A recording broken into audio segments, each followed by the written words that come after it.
नमस्कार, स्वागत है आप सभी का एनबीसी भारत पर। मैं हूं आपके साथ मयंक तिवारी। इस वक्त हमारी मौजूदगी जौनपुर में है और हमारे साथ बातचीत करने के लिए सागंज से विधायक रमेश सिंह जी हैं। इनसे हम लोग बात करेंगे, जानेंगे, समझेंगे कि किस तरह से होली का त्यौहार अपने क्षेत्र में मनाने की कवायद कर रहे हैं, क्योंकि होली बहुत ही महत्वपूर्ण त्यौहार है हिंदुओं के दृष्टिकोण से देखा जाए। और राम मंदिर बनने के बाद काफ़ी जो है अयोध्या से लेकर पूरे पूर्वांचल में इस बार की होली काफ़ी अलग होने वाली है। इनसे हम बातचीत करके जानेंगे कि इस बार ये होली के त्यौहार को लेकर किस तरह की तैयारियां कर रहे हैं। सर, क्या कुछ किस तरह से देख रहे हैं होली का ये त्यौहार और क्या कुछ तैयारियां चल रही हैं आपके विधानसभा में? सर्वप्रथम मैं हमारे सागंज की देवतुल जनता की तरफ से, जनपद जौनपुर के देवतुल जनता की तरफ से पूरे देशवासियों को मैं होली की ढेर सारी शुभकामनाएं दे रहा हूं।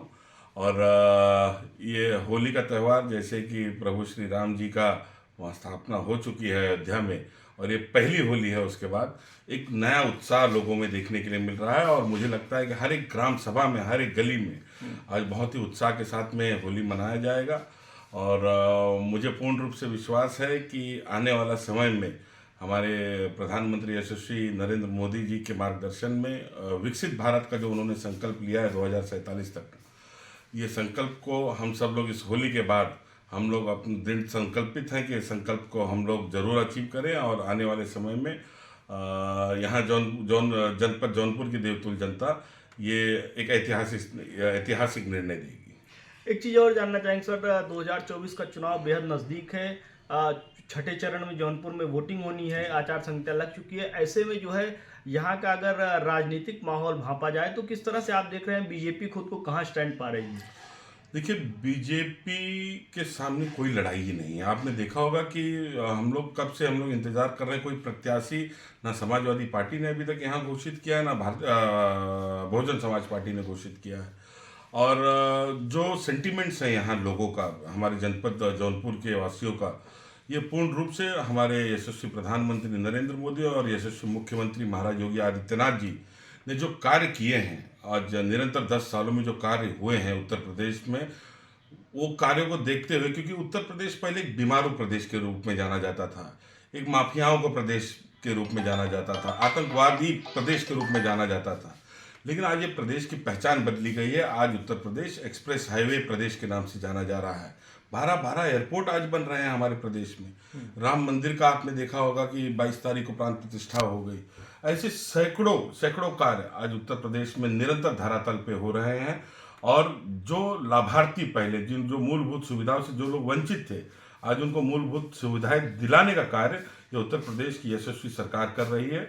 और मुझे नहीं लगता है कि जनपद जौनपुर में जो 2 सीटें हैं, इसमें कोई लड़ाई है। भारतीय जनता पार्टी ऐतिहासिक जीत दर्ज करने जा रही है। आपके विधानसभा सागंज की अगर बात की जाए तो सड़कों से लेकर काफ़ी मूलभूत सुविधाएं जो काफ़ी लंबे समय से पेंडिंग चल रही थी, 2022 से उनका काफ़ी रूप रंग बदला हुआ है। इसे किस तरह से देख रहे हैं और 2027 के आगामी विधानसभा चुनाव में कितना सागंज को आप बदलेंगे? किस तरह की चीज़ें चल रही हैं वहाँ पर? विकास के अगर पैमानों की बात की जाए तो किस तरह से आप वहाँ के लोगों के लिए प्रतिबद्ध हैं? देखिए, ये दुर्भाग्य था हमारे शाहगंज का कि 20 साल से निरंतर शाहगंज विधानसभा का शोषण निरंतर पुराने जनप्रतिनिधियों द्वारा किया जा रहा था। जो मूलभूत सुविधाएं थी वो उससे हमारे देवतुल जनता वंचित रही। आज मैं सौभाग्यशाली मानता हूं कि शाहगंज की देवतुल जनता के आशीर्वाद से मुझे जो प्रतिनिधित्व करने का मौका मिला है, मैं धन्यवाद देना चाहूँगा हमारे यशस्वी सड़क परिवहन मंत्री नितिन गडकरी जी का, जिन्होंने मुझे 5 प्रधानमंत्री ग्रामीण सड़क योजना के अंतर्गत सड़कें दी। और शाहगंज की बहुचर्चित जो पिछले 40 साल से मांग चल रही थी बाईपास की, वो बाईपास उन्होंने स्वीकृत किया। और जिसके लिए उन्होंने 1511 करोड़ रुपए, 1511 करोड़ रुपए की धनराशि उन्होंने यहाँ आवंटित भी कर दी है। उसका कार्य भी शुरू हो गया है। और ऐसे ही शाहगंज से फूलपुर तक की 2 लेन की सड़क, आप अर्गोपुर कटार, जो हमारी इंडस्ट्रियल बेल्ट की जो रीढ़ की हड्डी मानी जाती थी इंडस्ट्री, वो सड़कें एकदम जर्जर अवस्था में थी। मैं धन्यवाद दूंगा हमारे यशस्वी महाराज योगी आदित्यनाथ जी का, मुख्यमंत्री जी का और जितिन प्रसाद जी का, कि उन्होंने वो सड़क आज जो पहले 3.5 मीटर थी, आज जो 7 मीटर का कार्य उस पर शुरू हो गया है। और वैसे ही पट्टी सरपताहा का मार्ग हो या कुटान समोदपुर का मार्ग हो, या सैकड़ों ऐसे मार्ग हैं जो 2 ग्राम सभाओं को जोड़ने का कार्य कर रहे हों मार्ग, ऐसे सैकड़ों मार्गों का आज कार्य चल रहा है। इसके साथ में ही आपने देखा होगा कि इथेनॉल का एक प्लांट इंडियन ऑयल कंपनी का ये गैरवा में स्थापित हो रहा है, जिसकी लागत 131 करोड़ रुपया है। आज वहाँ प्लांट जब आपका स्थापित हो जाएगा तो हमारे जो शाहगंज के नौजवान साथी हैं, नौजवान युवा पीढ़ी है, आज उनको रोजगार के लिए दिल्ली, मुंबई, कलकत्ता ना भटकते हुए आज वो उनको शाहगंज में ही रोजगार मिल जाएगा। मैं धन्यवाद दूंगा हमारे यशस्वी मुख्यमंत्री महाराज योगी आदित्यनाथ जी का कि उन्होंने यूपी सीडा को निर्देशित किया है कि शाहगंज में एक इंडस्ट्रियल कॉरिडोर बनाया जाए, जिसके लिए जमीन का चयन करने का कार्य शुरू है।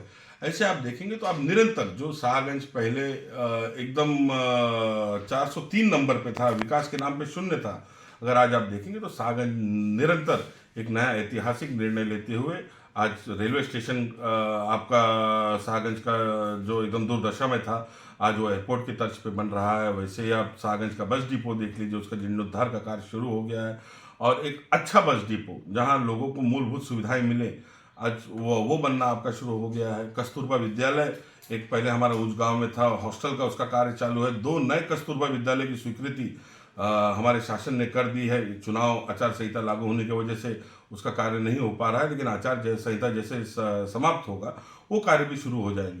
तो ऐसे सैकड़ों कार्य आज धरातल पे शाहगंज की धरती पे हो रहे हैं और इसके लिए मैं पूरा श्रेय हमारे यशस्वी मुख्यमंत्री महाराज योगी आदित्यनाथ जी और उनकी पूरी टीम का मैं दूंगा और साथ में केंद्र सरकार के दूंगा कि जो शाहगंज विधानसभा जो पहले एक बीमारू विधानसभा के रूप में जानी जाती थी, आज उसको विकास की मुख्य धारा से जोड़ने का कार्य सरकार द्वारा किया जा रहा है।